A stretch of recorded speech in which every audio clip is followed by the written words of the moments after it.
Most of them are quiet because there's obviously repercussions, but there are teachers that are concerned, and I think we just don't know what to do. And what we need is school board leadership that recognizes the problem and that provides an avenue to address it. And I think that's what Scarlett does and is offering. And I think also, public education has become so corrupt and so institutionalized that it requires someone who is outside of it to be able to affect it. Someone who hasn't been in a rubber stamp process, which is what school boards have essentially become. They become rubber stamps for whatever administration presents to them. And we need someone outside of the system to challenge it and to bring new ideas. And someone who's passionate. The coalition, as I guess they've called themselves, and they've said all sorts of fun things about me, but it's okay, we have fun.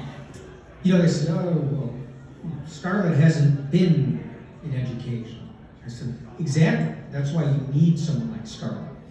Because I can tell you, as someone who was inside the educational system, it has a corrupting influence on you over time. It changes your behavior, I think, because you do what you have to do to survive in the system. And I think even as a school board member, you do what you have to do to survive as a school board member. You follow protocol. You pass what they want you to pass. And unfortunately, that has a detrimental effect on students. And I think we've seen that. And regarding, one of the frequent criticisms that they levy against people is, you don't support these diversity, equity, inclusion initiatives. I think there's no bigger equalizer than literacy-based programs that emphasize math and science. And those are things that I know Scarlett supports. She's brought a lot of attention to the discomfort of the district to their literacy scores, to their math scores. And she was right. They had to walk back kind of accountantly and say, well, actually, okay, we didn't do things, we didn't do our analysis correctly. So we know that there's this problem with literacy, with math and science, and that's the one thing that can give students a future. And where are they putting their money? Diversity, equity, and inclusion. Why? Because it makes them feel good about themselves. Exactly.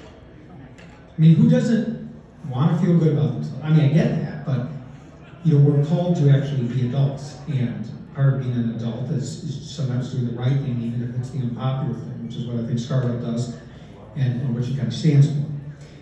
So, I think, I'm hoping for a very, positive Tuesday, and that we all have something to celebrate. But I'll say that even if, things turn out differently than we hoped for, that what's happening is going to be a process. And I think what parents like Scarlett have done is they've stood up and put themselves in a vulnerable position to people that can be, quite frankly, really nasty and malicious. And their whole kind of modus operandi becomes to delegitimize your character because that's all they have. They don't have answers, they don't have, they're supporting the status quo, the establishment, which is failing our students. And when you're in that position, you don't have a lot to kind of celebrate or to stand on. So all you can really do is tear people down. And I think that's what's happened. And I've been in that situation. It's not fun to be in. So regardless of what happens, and we're going to hope for the best, remember too that there's a bigger message, is that, Scarlett is one parent who stood up. And I think that gives people hope and encouragement. It was parents like Scarlett that made me want to stand up, because I said, if they're going to school board meetings and they're calling it as they see it and being told they're crazy, well, I want to validate what they're saying, because I'm seeing the same things. And I think going forward, it's going to be a difficult road regardless of how things turn out, but there's encouragement. I think there's signs of hope, and Scarlett's done an incredible job in just, not just getting out there and being a visible face, but also in bringing the message to the parents, daily. You see her videos, you see she's out there, she's engaged. That's something I haven't seen from the other side. They're kind of hiding behind the screen and they're letting other people do the talking for them, kind of the establishment. And I think things are changing, and I think Scarlett's kind of the face of that. And I think there's a bright future ahead for parents like her. And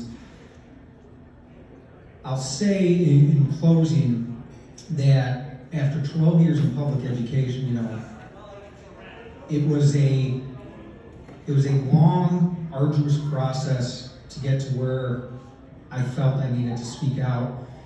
But if anything can be said, remember that, what you're kind of picking up on now, what's going on in schools, has been going on for a long time. And it's a problem because we've seen how it affects our kids emotionally, psychologically, in academic skills. And think about what it took for someone, a teacher who has tenure, a nice pension system, decent salary, it was a good gig. What it takes for a teacher to get to the point where they're willing to sacrifice that. And when you start to think about that, that indicates that there's a problem, a big problem. And I hope that going forward, that problem is something that we can all address kind of collectively as Americans. Because I know there's other teachers out there too that recognize it, that see it, that went through what I went through. And I think we're going to get to a point where you'll see more teachers come out, more parents come out. But it's going to start, it has to start with everyone here. And so just as Scarlett kind of put herself out there, made herself vulnerable, you may be called at some point to do the same. And so that's what I'll leave you guys with is, if you're feeling scared or uncomfortable with the thought of coming out, putting your face out there. I heard from someone, they said, I can't do this. I've got a business and we have customers and so on and so forth. So we're all in that same position. I have income insecurity now because I left a very secure job. But you have to think about what's at stake. And what's at stake is our kids. And kids are the future of our republic. So if that isn't enough, ask yourself what is. And I think what you'll find is that you'll get back to the point where you say, it is enough. It's more than enough. It's actually kind of what we're called to do, is to be here for our kids and to raise them right and to sow the seeds for the next generation that create a positive, bountiful future. And so find your own courage, find the inspiration. It's little things. It doesn't have to be something big. And when you find that, you've got people out there like Scarlett or me who will support you, and the more we come together, kind of the stronger we become. And the louder our voice becomes, it becomes hard to delegitimize ourselves. So, thank you so much for letting me kind of give this unscripted speech. I appreciate it. And if any of you have any questions too, I'm happy to answer them. I know sometimes people ask, as a teacher, they want to ask me certain things about what I saw. I'll be around, so please feel free to grab me and let me know if there's anything, any questions I can answer, or any validity too I can give to Scarlett's message, because that's ultimately why I'm here. I was in the system for 12 years, and I agree with her, and I support her message. I endorse her, and so I want to be able to answer those questions for people that may have doubts. Thank you very much, guys. We're gonna win on Tuesday, so.